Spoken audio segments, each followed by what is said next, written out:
The bank statement was still warm from the printer when my hand started shaking. Not from cold. From the number. I stood in that fluorescent-lit branch lobby, gripping the paper so hard the edges crumpled under my fingers, and I read the withdrawal line 4 times because my brain refused to accept it the first 3. Behind me, my mother's voice, the one she used when she thought I couldn't hear, low and satisfied, murmuring into her phone by the entrance. He'll never notice. He never checks anything. I turned the paper over like the back might explain the front. It didn't. But I already knew, standing there in that lobby with my heart going sideways, that in 6 months I was going to be sitting across a table from my entire family, and one of us was going to leave that table in handcuffs. I just didn't know yet that it would be me holding the door. My name is Daniel Reyes. I'm 34 years old, and 11 years ago I turned a $4,000 tax refund into a commercial cleaning company that, by last year, was billing $860,000 annually and employing 14 people. I built that business from a single bucket and a mop in the trunk of a 2009 Honda Civic. I built it working 18-hour days while my college friends were out living lives I couldn't afford to live. I built it clean, no shortcuts, no under-the-table nonsense. Every contract signed and every tax form filed. I own a small 2-bedroom house outright. No mortgage. Paid it off at 31, which is the single proudest financial accomplishment of my life. But I didn't grow up in that house. I grew up in my parents' house, a modest 4-bedroom on Larkspur Lane that my father, Gerald, and my mother, Carol, have owned for 28 years. And for the past 3 years, I'd been renting the finished basement apartment from them. Not because I needed to, because family does that for family, and because my mother insisted keeping it in the house was smarter than me buying my own place outright, which, in hindsight, was the first lie. I paid $1,100 a month. Fair market for the area, maybe a little generous on my part. Then, for months ago, over a dinner I'll never forget the taste of, my mother slid a piece of paper across the table and told me my rent was going to $1,900. Effective immediately, she said like she was reading a memo. We need to be fair to everyone. I didn't know yet what everyone meant. I would find out it meant my brother Kevin, 31, whose revolutionary subscription box startup, Kevin's Curated Crats, an actual name he trademarked, had lost $340,000 of borrowed and gifted money in 14 months. I was about to become the collateral. 2 weeks after the rent increase, I came upstairs to grab my mail and found the kitchen full of people I half recognized. Kevin's business school friends, glasses of the good scotch my father saves for holidays, laughter too loud for a Tuesday night. Kevin was standing at the head of the table in a blazer that cost more than my first month's rent used to, gesturing at a laptop showing a slide deck with his company logo pulsing in the corner. Series A is basically locked, he was saying, swirling his glass. We just needed to shore up the runway till the paperwork clears. My father clapped him on the back. Whatever it takes, son. Family invests in family. Nobody looked at me standing in the doorway in my work boots, smelling like industrial degreaser, holding a stack of junk mail. Kevin's eyes flicked to me for exactly 1 second, not guilt. Amusement. Oh hey Danny boy, he said, using the nickname I'd asked him to drop when I was 19. Working late again? Some of us are building empires. Everyone laughed. My mother refilled his glass. I said nothing. I went downstairs to my basement apartment, sat on the edge of my bed, and opened my banking app. That's when I noticed the first withdrawal I couldn't explain. $6,000, out of an account my parents had access to for emergencies, since I'd added them as a courtesy years ago. Memo line blank. I didn't confront anyone that night. I just started paying attention. I quietly pulled 3 months of statements from the shared emergency account, the one I'd set up so my parents could handle things if I was ever in an accident, hospitalized, unreachable. I found $6,000 in July, $4,500 in August, $8,200 in September, almost $19,000 in 90 days. I brought it to my father directly, calm, holding the printed statements. Dad, what's this money for? He didn't flinch. Bridge financing, Danny. Kevin's investors needed to see $40,000 in committed capital before they'd close the round. We're just moving pieces around. It's a liquidity thing. You'll get it back with interest once the Series A clears escrow. Bridge financing. Liquidity thing. Series A. He said it fluently like a man who'd rehearsed it in the mirror. I said, okay. Makes sense. And I smiled. I did not believe one word of it. I went to my bank branch, the same fluorescent lobby from that first night, and asked for a full transaction history on my rent payments. That's where I found it.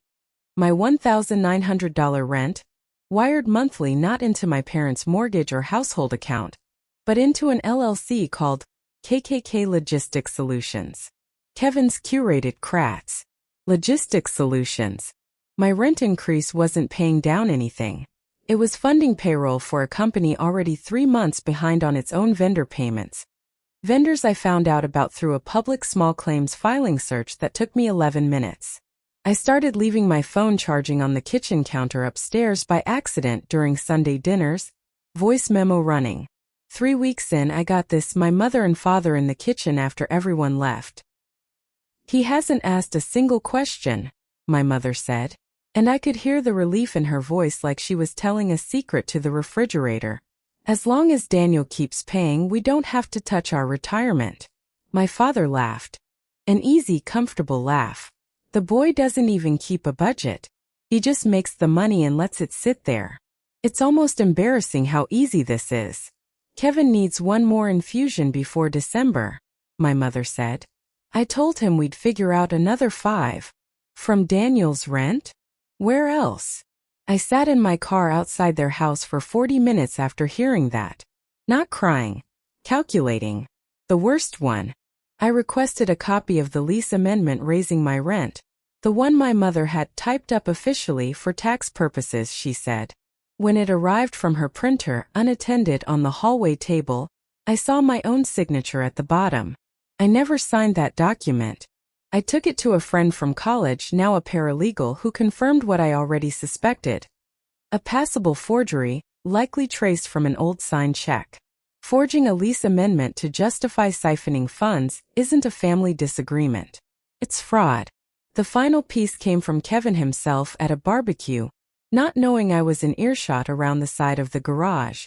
Honestly, Danny's basically our silent investor, he told his friend, laughing so hard he had to set his beer down. He doesn't even know it. Mom calls it redistributing family resources. I call it not paying interest. His friend laughed too. Dude, that's actually kind of messed up. He'll never do anything about it, Kevin said. He's too much of a pushover. Always has been. I stood there with a paper plate of potato salad going warm in my hand, and I finally understood the full shape of what was happening to me. I made a decision that night. I would let them believe they were right about me. If Kevin thought I was a pushover, I'd be the softest pushover he'd ever seen. If my mother thought I never asked questions, I'd stop asking any questions at all, out loud anyway. I started slouching more at dinner. I let my voice go a little vague, a little tired. The voice of a man too busy with mops and invoices to notice his own bank account. When my mother mentioned the rent again, I just nodded and said, yeah, whatever's easiest for you guys, and watched her exchange a small, satisfied glance with my father. I stopped wearing my nicer clothes to family dinners.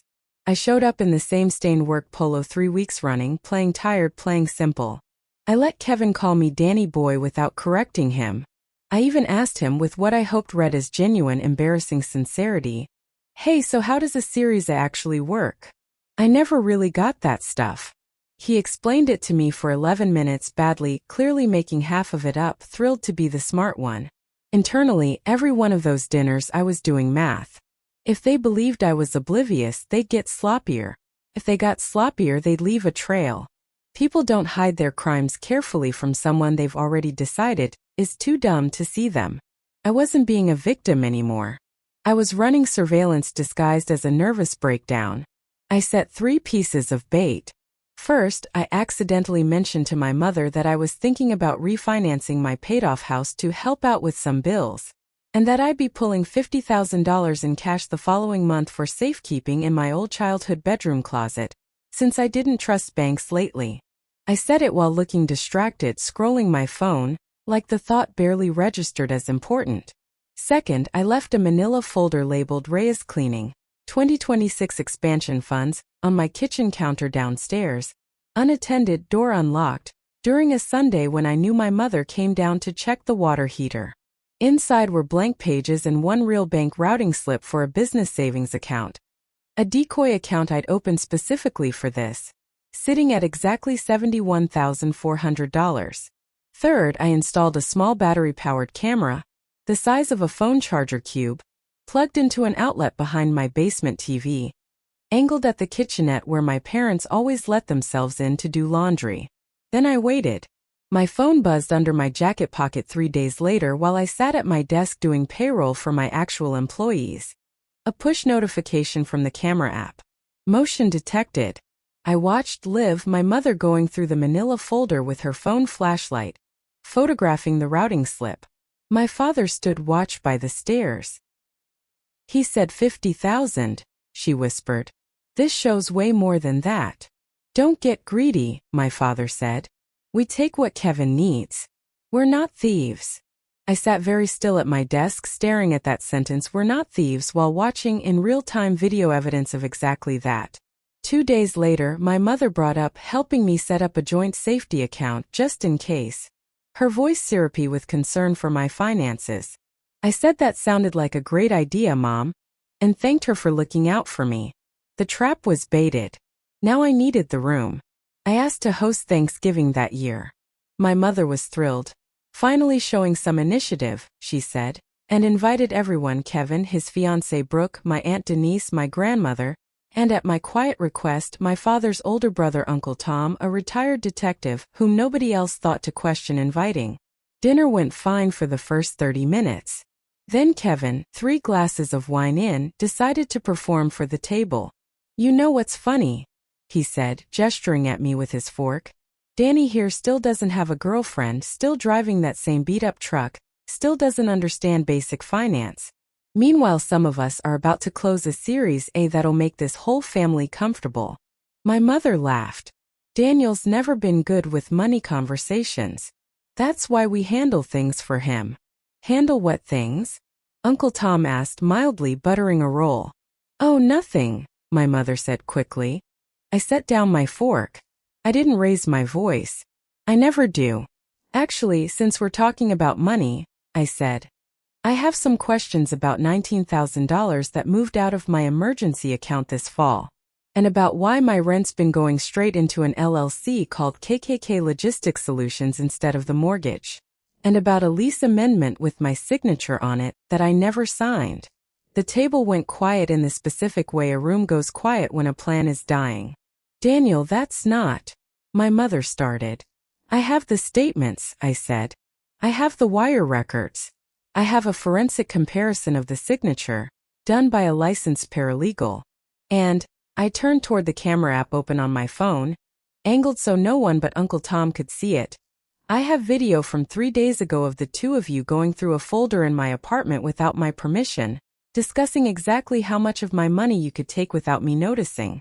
Kevin laughed, too loud, the laugh of a man trying to reset the room. "Okay, this is insane, you're being paranoid. The folder had a decoy account in it," I said. "It's not real. But the conversation you had standing over it is." My mother's face went the color of the tablecloth. My father set down his glass very carefully, like it might go off. I picked up the forged lease amendment. I'd brought a copy, folded in my jacket pocket the whole meal, and I tore it once cleanly down the middle, and set the 2 halves on the table between the cranberry sauce and my mother's untouched plate. "I'm done paying $1,900 a month to fund a company that's already in small claims court with 2 of its own vendors," I said. "And I'm done being the person this family lies to because you decided I was too simple to notice." Uncle Tom, quiet until now, set his fork down. "Carol, Gerald, you want to tell me about this? Or do I make a call?" He made the call. Not his family. As a retired detective who'd watched fraud happen at a dinner table and couldn't unhear it. 2 months later, the district attorney's office filed charges against my mother for forgery, and against both my parents for a pattern of unauthorized transfers. Within a week, my mother was charged with forgery, and my father was named as a correspondent in a civil suit. I filed to recover $19,000 plus damages. Kevin's curated Kratz filed for dissolution the following spring, owing 4 vendors a combined $61,000 it never had the assets to pay. 2 of those vendors, small local suppliers, I quietly settled with directly, out of my own pocket, so the people who'd done honest work weren't the ones left holding my family's debt. Kevin himself, facing no criminal charges but plenty of public ones, lost his engagement. Brooke left within the month, telling my aunt she'd learned everything she needed to know at that table.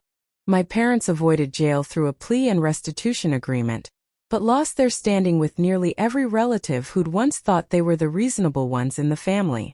3 months after Thanksgiving, on a night with sleet coming down sideways, there was a knock at my door. My father stood on the step in a coat too thin for the weather, looking smaller than I remembered him being. "Daniel, please, just for a few nights. Your mother and I have nowhere." "You knew exactly where my money was going," I said, "and you let me pay for it," smiling. "I hope you find somewhere warm. It won't be here." I closed the door. Not hard. Just final. My partner Elena was in the kitchen when I came back in, and she didn't ask what happened. She'd heard it through the door.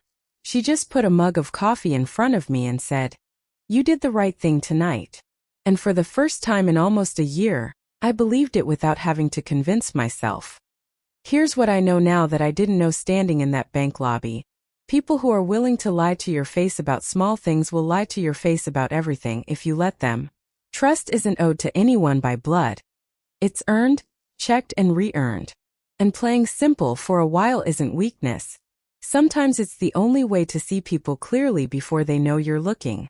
Would you have torn up that lease at the table, or waited till everyone went home? Tell me in the comments.